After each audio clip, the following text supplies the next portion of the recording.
ಮಕ್ಕಳ ವಿದ್ಯೆ ಮತ್ತು ಬೆಳವಣಿಗೆಗೆ ಒಮ್ಮೆ ಈ ಸರಸ್ವತಿ ಶ್ಲೋಕವನ್ನ ಕೇಳಿ. ಓಂ ಐಂ ಸರಸ್ವತ್ಯೈ ನಮಃ. ಜಯ ಶಾರದೆ ಮಾತಃ. वीणापाणी विद्यादायिनी भक्तानुग्रहकारिणी. सरस्वती नमस्तुभ्यं ज्ञानप्रदे शुभप्रदे.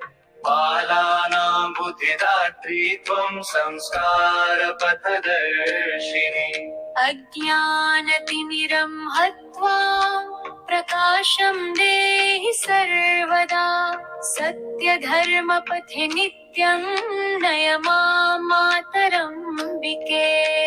श्वेतवस्त्रधे देवी श्वेतपद्मासने शुभे.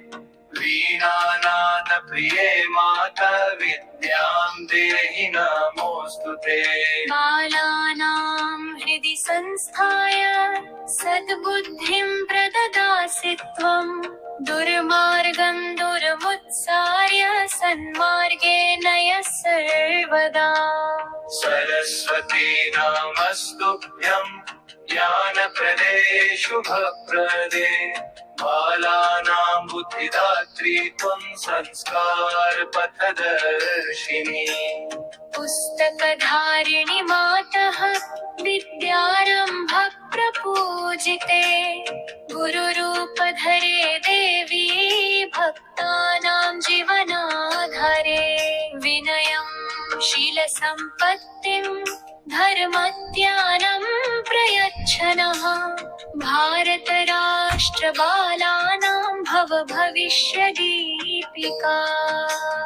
मोहतिमिरमध्ये तन् ज्ञानदीपक प्रकाशिनी. दुष्पथात् रक्ष मां नित्यं सत्पथे प्रेरय प्रभो. मातृवत् पालनं कुरु दयया परिपालय. सद्गुणैः पूरितं जीवनं देहि देवी सरस्वती. ॐ सरस्वत्यै नमः. जय जय शारदे शुभे. विद्यां बुद्धिं च संस्कारं देहि मातर्नमोऽस्तुते.